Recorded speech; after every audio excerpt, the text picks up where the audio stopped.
ಪೊಲೀಸರು ಏನು ಮಾಡ್ತಾರೆ, ಯಾವುದಾವುದೋ ಕೇಸಸ್ಗಳಲ್ಲಿ ಪೊಲೀಸರು ಆರೋಪಿಗಳನ್ನು ಹಿಡ್ಕೊಂಡ್ಬರ್ತಾರೆ, ಕೈಗೆ ಬೇಡಿ ಹಾಕಿರ್ತಾರೆ. ಕೈಗೆ ಬೇಡಿ ಹಾಕುವಂಥದ್ದು ಎಷ್ಟು ಕಾನೂನು ಪ್ರಕಾರ ಕಾನೂನಲ್ಲಿ ಅವಕಾಶ ಇದೆಯಾ ಇಲ್ವಾ? ಕೈಗೆ ಬೇಡಿ ಹಾಕುವಂಥದ್ದು ಏನಿದೆಯಲ್ಲ ಸರ್, ಅದು ಗಂಭೀರವಾದ ಪ್ರಕರಣ, ಅದು ಹಾಕೋದಕ್ಕೆ ಅವಕಾಶ ಇಲ್ಲ ಸರ್. ಹಾಕೋದಕ್ಕೆ ಅದು ಹಾಕಬಾರದು. ಆದರೂ ಈ ಹಿಂದಿನಂತೆ ಕೆಲವು ಈ ಬ್ರಿಟಿಷರ ಕಾಲದಂತೆ ಇರೋ ಪದ್ಧತಿಗಳು ಕೆಲವೊಮ್ಮೆ ನಡೀತಾ ಇದೆ. ಇತ್ತೀಚೆಗೆ ಸಾಮಾಜಿಕ ಜಾಲತಾಣಗಳಲ್ಲಿ ವೈರಲ್ ಆಗೋದ್ರ ಮೂಲಕ ಸಾರ್ವಜನಿಕರಿಗೂ ಮತ್ತು ನಮ್ಮ ಗಮನಕ್ಕೆ ಈಗ ಹಾಕಿದಾಗ ನಿಮ್ಮ ಗಮನಕ್ಕೆ ಬಂದಾಗ ತಾವೇನಾದರೂ ನಮಗೆ ದೂರ ಸಲ್ಲಿಸಿದಂದ್ರೆ ಅದೆಲ್ಲ ದುರ್ನಡತೆ ವ್ಯಾಪ್ತಿಗೆ ಬರುತ್ತೆ. ಸೊ ಹಾಗಾಗಿ ನಾವು ಅಧಿಕಾರ ದುರ್ಬಳಕೆ, ದುರ್ನಡತೆ ಈ ಪ್ರಕರಣ ವ್ಯಾಪ್ತಿಗೆ ಬರೋದ್ರಿಂದ ನಾವು ವಿಚಾರಣೆ ಕೈಗೊಳ್ತೀವಿ. ಈಗ ನೀವು ಒಬ್ಬ ಸರ್ಕಾರಿ ಈ ಸಂಬಂಧಪಟ್ಟದ್ದು ಸದಸ್ಯರಾಗಿರೋದ್ರಿಂದ ನೀವು ಹೇಳ್ತಾ ಇದ್ದೀರಾ. ಮತ್ತು ಮೇಹಾಲ್ ಕೋರ್ಟಿಗೆ ಹೋದಾಗ ಅಲ್ಲೆಲ್ಲ ಲಾಯರ್ಸು ಮತ್ತು ACP DCP ಒಂದಿಷ್ಟು ಪೊಲೀಸರಿದ್ದರು. ಒಬ್ಬ ಕೈಗೆ ಕೊಳ ಹಾಕಿದ್ದು ಸರಿನಾ ತಪ್ಪ ಅಂತ ಕೇಳಿದ ತಕ್ಷಣ ಅದು ತಕ್ಷಣವೇ ವಿದಿನ್ 5 ಸೆಕೆಂಡಲ್ಲಿ ಅದು ತೆಗೆದ್ರು. ನಾನು ಒಪ್ತೀನಿ ಅದನ್ನು. ಏನಾದರೂ ಈಗ ನಾನು ಹೇಳ್ತಾ ಇದ್ದೀನಿ, ಅವನು ಆರೋಪಿ ಇದ್ದಾನೆ, ಅವ್ನು ಏನು ಕ್ರಿಮಿನಲ್ ಅಫೆನ್ಸ್ ಇದೆ ಅದು ಬೇರೆ ಇರುತ್ತೆ. ಕೈ ಕೊಳ ಹಾಕೋ ಬದಲು ಕತ್ತಿಗೆ ಕೊಳ ಹಾಕಿ ಅಂತ, ಅದು ಹ್ಯೂಮನ್ ರೈಟ್ಸ್ ವೈಲೇಷನ್, ಉಲ್ಲಂಘನೆ ಆಗುತ್ತೆ. ಆ ಥರ ಹೇಳಿದಾಗ ತೆಗ್ದ. ಈಗ ಏನು ಮಾಡ್ತಾರೆ ಅಂದರೆ ಜಡ್ಜಿನ ಹತ್ರ ಪ್ರೊಡ್ಯೂಸ್ ಮಾಡುವಾಗ ಮಾತ್ರ ಅದನ್ನು ಬೇಡಿ ತೆಗಿತಾರೆ. ಇಲ್ಲದೆ ಇರುವಾಗ ಜಡ್ಜ್ ಹತ್ರ ಪ್ರೊಡ್ಯೂಸ್ ಮಾಡ್ತಾರೆ ಅಂದಾಗ ಬೇಡಿ ತಗೊಂಡು ಹೋಗಿ ತೋರಿಸ್ತಾರೆ. ಇಲ್ಲದೆ ಇದ್ದಾಗ ಮಾಮೂಲಿ ಅದು. ಈಗ ಎಲ್ಲೇ ನಾವು ಯಾವುದೇ ಕೋರ್ಟಿಗೆ ಹೋದ್ರೂ ಇದೆ. ಈಗ ಇವ್ರಿಗೇನು ಹೇಳಕ್ಕೆ ಬಯಸ್ತಾರೆ ನೀವು ಪೊಲೀಸರಿಗೆ? ಯಾವುದೇ ಆಗ್ಲಿಗಿನ ಮನುಷ್ಯನಿಗೆ ಮಾನವ ಹಕ್ಕುಗಳ ಉಲ್ಲಂಘನೆ ಆಯಿತು ಅಂತಂದ್ರೆ ಫಸ್ಟ್ ಮುಖ್ಯವಾಗಿ ಇರೋ ಕಾನೂನುಗಳನ್ನ ಬಳಸ್ಕೋಬೇಕು. ಆಮೇಲೆ ನಿರ್ಭೀತಿಯಿಂದ ಇರಬೇಕು. ನಿರ್ಭೀತಿಯಿಂದ ಇರೋ ಕಾನೂನುಗಳನ್ನ ಬಳಸ್ಕೊಂಡು ಸಕ್ಷಮ ಪ್ರಾಧಿಕಾರಿಗಳಿಗೆ ಆ ಒಂದು ಏನು ವೈಲೇಷನ್ ಆಗಿರುತ್ತೋ ಅದ್ರ ವಿರುದ್ಧ ದೂರು ಸಲ್ಲಿಸಿದಾಗ ಮಾತ್ರ ಇದಕ್ಕೆಲ್ಲ ಒಂದು ಕಡಿವಾಣ ಹಾಕೋದಕ್ಕೆ ಸಾಧ್ಯ. ಈಗ ನೀವು ನೋಡ್ತಾ ಇದ್ದೀರಿ, ಮೊನ್ನೆ ಒಂದು ವಿಡಿಯೋನು ವೈರಲ್ ಆಗಿತ್ತು. ಇವತ್ತು ಯಾವುದೇ ಒಬ್ಬ ಆರೋಪಿನ ಹಿಡಿದ ತಕ್ಷಣ ಹಿಡಿದು ಜಡ್ಜ್ ಮುಂದೆ ಪ್ರೊಡ್ಯೂಸ್ ಮಾಡ್ಬೇಕಾದ್ರೆ ಕುಂಟ್ಕೊಂಡು ಹೋಗ್ತಾನೆ, ತೆವಳ್ಕೊಂಡು ಹೋಗ್ತಾನೆ, ಪೊಲೀಸ್ನವ್ರು ಹೊಡೆದಿದ್ದಾರೆ. ಹೌದು ಸರ್, ಹೊಡ್ಸ್ಕೊಂಡು ಯಾಕೆ ಹೇಳೋದಿಲ್ಲ? ಹೊಡ್ಸ್ಕೊಂಡು ಹೇಳೋ ತನಕ ಯಾರು ನೊಂದ ಅವ್ರು ಹೆದರ್ತಾರಲ್ಲ, ಹೇಳ್ಬಿಟ್ರೆ ಮತ್ತೆ ಇನ್ನೊಂದು ಕೇಸ್ ಆಗ್ತಾನೇನೋ ಅಂತ. ನಾನು ನಿಜ ಸರ್ ಈಗ ಹೇಳೋದು, ಎದುರೋ ವ್ಯಕ್ತಿ ಎಲ್ಲಿ ತನಕ ಎದುರ್ತಾನೆ ಅಲ್ಲಿ ತನಕ ಎದುರಿಸೋರು ಇದ್ದೇ ಇರ್ತದೆ. ನಾನು ಹೇಳೋದು, ಈಗ ಆಯ್ತು ಇವತ್ತು ಹೊಡೆದ, ಇನ್ನೊಂದು ಕೇಸಲ್ಲಿ ಮತ್ತೆ ಹೊಡೆದ ಅಂದ್ರೆ ಹೊಡ್ಸ್ಕೊಂಡಿರೋದೇ ಅಲ್ವಲ್ಲ. ಕಾನೂನು ಇದೆಯಲ್ಲ, ಈಗಿನ ಕಾನೂನುಗಳು ಇದೆ. ನಾನು ನೊಂದ ವ್ಯಕ್ತಿ, ಬಾಧ್ಯ ವ್ಯಕ್ತಿ, ನನಗೆ ಆದಂಥ ವೈಲೇಷನ್ ನಾನು ಹೇಳ್ದೇ ಇದ್ರೆ ನ್ಯಾಯ ಸಿಗೋದು ಹೇಗೆ? ನನಗೆ ಈ ಥರ ಆಗಿದೆ, ಹಲ್ಲೆ ಆಗಿದೆ, ಮಾನವ ಹಕ್ಕುಗಳ ಉಲ್ಲಂಘನೆ ಆಗಿದೆ, ಕ್ರಮ ಕೈಗೊಳ್ಳುವಂಥ ಸಕ್ಷಮ ಪ್ರಾಧಿಕಾರಗಳಿಗೆ ಅಥವಾ ನ್ಯಾಯಾಲಯಕ್ಕೆ ಹೋದಾಗ ಮಾತ್ರ ಇಂಥ ಪ್ರಕರಣಗಳನ್ನು ಸಂಪೂರ್ಣವಾಗಿ ಕಡಿವಾಣ ಹಾಕೋದಕ್ಕೆ ಸಾಧ್ಯ. ನಾವು ಕಂಪ್ಲೇಂಟ್ ಕೊಟ್ಟಾಗ ಕಂಪ್ಲೇಂಟ್ ತಗೋತಾರೆ, FIR ಮಾಡ್ತಾರೆ. ತಿರ್ಗಾ ಒಂದು ಫೇಕ್ ಕಂಪ್ಲೇಂಟನ್ನು ಅವ್ರ ಕಡೆಯಿಂದ, ಅಪೋಸಿಟ್ ಕಡೆಯಿಂದ ಅವರಿಗೆ ಪ್ರಚೋದನೆ ಮಾಡಿ ಅವರಿಗೆ ಮಾಹಿತಿ ಕೊಟ್ಟು ಅವ್ರಿಗೇನೆ ಇದು ಮಾಡ್ತಾರೆ. ಈ ಥರ ಫೇಕ್ ಕಂಪ್ಲೇಂಟ್ ಲಾಂಚ್ ಮಾಡ್ತಾರೆ. ಅದಕ್ಕೇನು ದೂರ ಪ್ರಾಧಿಕಾರ? ಆಕ್ಚುಲಿ ಇತ್ತೀಚೆಗಿಂತ ಪ್ರಕರಣಗಳು ರಾಜ್ಯ ಪೊಲೀಸ್ ದೂರುಗಳು ಪ್ರಾಧಿಕಾರಕ್ಕೆ ಬರ್ತಾ ಇದೆ. ಒಬ್ಬ ದೂರುದಾರ ಕೊಟ್ಟ ತಕ್ಷಣ ಇಮಿಡಿಯೇಟ್ ಆಗಿ ಆರೋಪಿತರ ಜೊತೆ ಶಾಮೀಲಾಗಿ ಒಂದು ಪ್ರಕರಣ ಸುಳ್ಳು ದೂರುಗಳನ್ನು ಪಡಿತಾ ಇದ್ದಾರೆ ಅನ್ನೋಂಥದ್ದು ಹಲವಾರು ದೂರುಗಳಿದೆ ಸರ್. ಇಂಥ ಪ್ರಕರಣಗಳಿದ್ದಾಗ ಆಯಾ ಸಕ್ಷಮ ನ್ಯಾಯಾಲಯಗಳಲ್ಲಿ ದೂರು ಸಲ್ಲಿಸೋದಕ್ಕೆ ಅವಕಾಶ ಇದೆ ಸಾರ್ವಜನಿಕರಿಗೆ.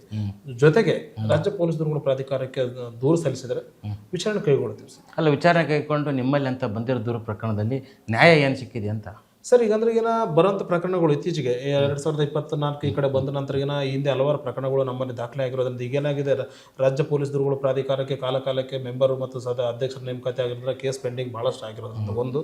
ಆಮೇಲೆ ರಾಜ್ಯದಲ್ಲಿರುವ ಜಿಲ್ಲಾ ಪೊಲೀಸ್ ದೂರುಗಳ ಪ್ರಾಧಿಕಾರಗಳಿಗೆ 2019ರಿಂದ ಇಲ್ಲಿ ತನಕ ಆಯಾ ಕಾಲದ ಸರ್ಕಾರಗಳು ಸದಸ್ಯರ ನೇಮಕಾತಿ ಆಗಿರೋದ್ರಿಂದ ಬಹಳಷ್ಟು ವಿಚಾರಣೆ ಆಗಬೇಕಾದ ಪ್ರಕರಣಗಳು ರಾಜ್ಯ ಪೊಲೀಸ್ ದೂರುಗಳ ಪ್ರಾಧಿಕಾರಕ್ಕೆ ಬಂದಿರೋದ್ರಿಂದ ಬಹಳಷ್ಟು ಕೇಸುಗಳು ಇರೋದ್ರಿಂದ ಎಲ್ಲ ವಿಚಾರಣಾ ಹಂತದಲ್ಲಿದೆ. ಕೆಲವು ನಮ್ಮ ವ್ಯಾಪ್ತಿಗೆ ಬರದೇ ಇರೋದನ್ನು ಆಯಾ ಜಿಲ್ಲಾ ಪ್ರಾಧಿಕಾರಿಗಳಿಗೆ ರವಾನಿಸ್ತಾ ಇದ್ದೀವಿ. ಈಗ ಮುಖ್ಯವಾಗಿ ತಾವು ಹೇಳಿದಂಥ ಗಂಭೀರ ಪ್ರಕರಣಗಳು ಕೂಡ ಅಂತಿಮ ಆದೇಶದ ವ್ಯಾಪ್ತಿಗೆ ಅಂದ್ರೆ ಅಂತಿಮ ಆದೇಶಕ್ಕೆ ಬರ್ತಾ ಇದೆ. ಶೀಘ್ರದಲ್ಲಿ ಅಂಥ ಪ್ರಕರಣಗಳು ನಾವೇನು ಕ್ರಮ ತಗೊಳ್ತೀವಿ ಅನ್ನೋದು ಸಾರ್ವಜನಿಕರಿಗೆ ಮುಕ್ತವಾಗಿ ತಿಳಿಸ್ತೀವಿ. ಈಗ ನೀವು ರಾಜ್ಯ ಪೊಲೀಸ್ ದೂರು ಪ್ರಾಧಿಕಾರದ ಸದಸ್ಯರಾಗಿದ್ರೆ, ಈಗ ಜಿಲ್ಲಾ ದೂರು ಪ್ರಾಧಿಕಾರದಲ್ಲಿ ಎಲ್ಲಿರುತ್ತೆ ಜಿಲ್ಲಾ ದೂರು ಪ್ರಾಧಿಕಾರ, ಪೊಲೀಸ್ ದೂರು ಪ್ರಾಧಿಕಾರ? ರಾಜ್ಯ ಪೊಲೀಸ್ ದೂರುಗಳ ಪ್ರಾಧಿಕಾರ ಕರ್ನಾಟಕ ರಾಜ್ಯದ ರಾಜಧಾನಿ ಬೆಂಗಳೂರಿನಲ್ಲಿ ಸದ್ಯ VV ಟವರ್ನಲ್ಲಿ ಕೇಂದ್ರ ಕಚೇರಿ ಕಾರ್ಯನಿರ್ವಹಿಸಿದೆ. ಇದರಂತೆ ರಾಜ್ಯದಲ್ಲಿರುವ 31 ಜಿಲ್ಲೆಗಳ ಜಿಲ್ಲಾ ಪೊಲೀಸ್ ದೂರುಗಳ ಪ್ರಾಧಿಕಾರ ಆಯಾ ಜಿಲ್ಲಾ SP ಕಚೇರಿಯಲ್ಲಿ ಒಂದು ಪ್ರತ್ಯೇಕವಾದ ಕೊಠಡಿ ಕೊಟ್ಟು ಪ್ರತ್ಯೇಕ ಕಚೇರಿಗಳನ್ನು ಕೊಟ್ಟಿದೆ. ಆಯಾ ಪ್ರತಿ ಜಿಲ್ಲೆಯಲ್ಲಿರುವಂತಹ SPಗಳು ಆ ಒಂದು ಜಿಲ್ಲಾ ಪೊಲೀಸ್ ದೂರುಗಳ ಪ್ರಾಧಿಕಾರದ ಸದಸ್ಯ ಕಾರ್ಯದರ್ಶಿಯ ಕೆಲಸ ನಿರ್ವಹಿಸ್ತಿರ್ತಾರೆ. ಆಯಾ ಡಿಸ್ಟ್ರಿಕ್ಟ್ DC ಜಿಲ್ಲಾಧಿಕಾರಿಗಳು ಅಧ್ಯಕ್ಷರ ಕಾರ್ಯನಿರ್ವಹಿಸ್ತಾ ಇರ್ತಾರೆ. ಇದರ ಆಯಾ ಜಿಲ್ಲಾ ಕಚೇರಿ ಆಯಾ ಜಿಲ್ಲಾ SP ಕಚೇರಿಯಲ್ಲಿ ಇರುತ್ತೆ. ಈಗ ಯಾರಿಗಾದ್ರೂ ಡಿಸ್ಟಿಕ್ ಅಲ್ಲಿ ಏನಾದ್ರು ತೊಂದರೆ ಆದಾಗ ಜಿಲ್ಲಾ ದೂರು ಪ್ರಾಧಿಕಾರಕ್ಕೆ ಕಂಪ್ಲೇಂಟ್ ಕೊಡಬೇಕಾಗಿರೋಂಥದ್ದು ಅಲ್ವಾ ಸರ್? ಏನಂದ್ರೆ ಇದರಲ್ಲಿ ರ್ಯಾಂಕ್ ಇದೆ ಸರ್. ರ್ಯಾಂಕ್ ಇದ್ರೆ ಅಂದ್ರೆ ಇಂತಿಂಥ ದರ್ಜೆ ಅಧಿಕಾರಿಗಳ ವಿರುದ್ಧ ಇಂತಲ್ಲೇ ಕೊಡಬೇಕು ಅನ್ನೋದಿದೆ. PC ಇಂದ ಹಿಡಿದು DVSP ತನಕ ಇರೋ ಅಧಿಕಾರಿಗಳ ವಿರುದ್ಧ ದೂರುಗಳಿತ್ತು ಅಂತಂದ್ರೆ ಈಗಿನ ಆಯಾ ಜಿಲ್ಲಾ ಪೊಲೀಸ್ ದೂರುಗಳ ಪ್ರಾಧಿಕಾರಕ್ಕೆ ಕೊಡಬೇಕು. ಅಡಿಷನಲ್ SP ಇಂದ additional SP and DIG IG ಈ ಉನ್ನತ ಅಧಿಕಾರಿಗಳು ಎಲ್ಲಿವರೆಗಿದಾರೋ ಅವ್ರ ಮೇಲೆ ಏನಾದ್ರೂ ಆರೋಪಗಳು ಇತ್ತು ಅಂತಂದ್ರೆ ಈಗಿನ ರಾಜ್ಯ ಪೊಲೀಸ್ ದೂರುಗಳ ಪ್ರಾಧಿಕಾರಕ್ಕೆ ಕೊಡಬೇಕಾಗಿದೆ. ಒಂದು ವೇಳೆ ಇವತ್ತು PC ಇರ್ಬೋದು, ಇನ್ಸ್ಪೆಕ್ಟರ್ ಇರ್ಬೋದು, ಗಂಭೀರ ದುರ್ನಡತೆ ಪ್ರಕರಣಗಳು ಇದ್ದಲ್ಲಿ ನೇರವಾಗಿ ರಾಜ್ಯ ಪೊಲೀಸ್ ದೂರುಗಳ ಪ್ರಾಧಿಕಾರಕ್ಕೆ ಸಲ್ಲಿಸಬಹುದು. ಯಾವುದು ಲಾಕಪ್ ಡೆತ್ ಅಂತ ಪ್ರಕರಣ, ಸೆಕ್ಸುವಲ್ ಹರಾಸ್ಮೆಂಟ್ ಅಂತ ಪ್ರಕರಣಗಳು, ಅಥವಾ ಯಾವುದನ್ನೇ ಒಡೆ ಮಾಡಿ ಕೈಕಾಲು ಹೂನಾಗಿ ಗಂಭೀರವಾದ ಗಾಯ ಪಡೆದಿತ್ತು ಅಂತಂದ್ರೆ ಅವನು PC ಇದ್ರೂ ಕೂಡ ರಾಜ್ಯ ಪೊಲೀಸ್ ದೂರುಗಳ ಪ್ರಾಧಿಕಾರಕ್ಕೆ ನೇರವಾಗಿ ದೂರು ಸಲ್ಲಿಸಬಹುದು.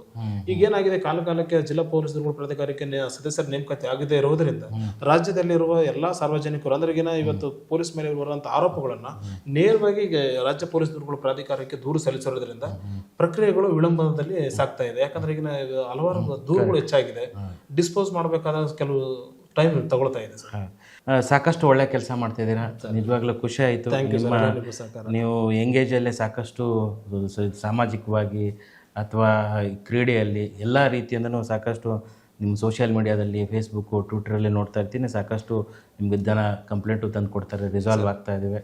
ನನಗೆ ತುಂಬ ಹೆಮ್ಮೆ ಅನಿಸುತ್ತೆ. ಈ ಥರದ್ದನ್ನು ಪೊಲೀಸ್ ದೂರು ಪ್ರಾಧಿಕಾರಕ್ಕೆ ಯಾರಾದರೂ ಪೊಲೀಸರ ದೌರ್ಜನ್ಯ, ಗುಂಡಾಗಿರಿ ಅಥವಾ ತೊಂದರೆ ಕೊಡುವಂಥದ್ದು, ನಿಮಗೆ ಹರಾಸ್ಮೆಂಟ್ ಮಾಡೋವಂಥದ್ದು ಅಥವಾ ದುಡ್ಡನ್ನು ಕೇಳುವಂಥದ್ದು ಇದ್ದಾಗ ಪೊಲೀಸ್ ದೂರು ಪ್ರಾಧಿಕಾರ ಕೊಡ್ಬೋದು, ಲೋಕಾಯುಕ್ತಕ್ಕೆ ಕಂಪ್ಲೇಂಟ್ ಕೊಡ್ಬೋದು.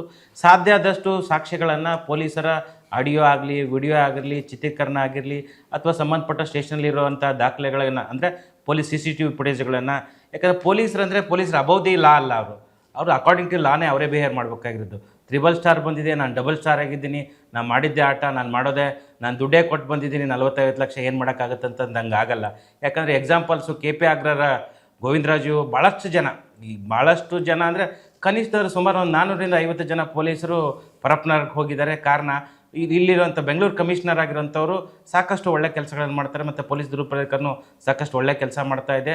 ನೀವು ನಿರಾಶೆ ಆಗಿ ಅಯ್ಯೋ ಹೀಗಾಗಿದೆಯಲ್ಲ, ಸಮಾಜ ಕೆಟ್ಟೋಗಿದೆಯಲ್ಲ, ಹಾಳಾಗೋಗಿದೆಯಲ್ಲ, ಎಲ್ಲಿ ಹೋದರೂ ನ್ಯಾಯ ಸಿಗಲ್ಲ ಅಂದರೆ ನ್ಯಾಯ ಸಿಗೋದೇ ಇಲ್ಲ. ಬಿಕಾಸ್ ನ್ಯಾಯ ಪಡ್ಕೋಬೇಕಾಗಿರೋರು ನೀವು, ಕಂಪ್ಲೇಂಟ್ ಕೊಡಬೇಕಾಗಿರೋದು ಮತ್ತು ಅದಕ್ಕೆ ಸಂಬಂಧಪಟ್ಟ ದಾಖಲೆಗಳನ್ನು ಕೊಟ್ಟಾಗ ಮಾತ್ರ ಪೊಲೀಸ್ ದೂರು ಪ್ರಾಧಿಕಾರದವರಾಗಲಿ ಅಥವಾ ಪೊಲೀಸರಾಗಲಿ ಸಪೋರ್ಟ್ ಮಾಡ್ತಾರೆ.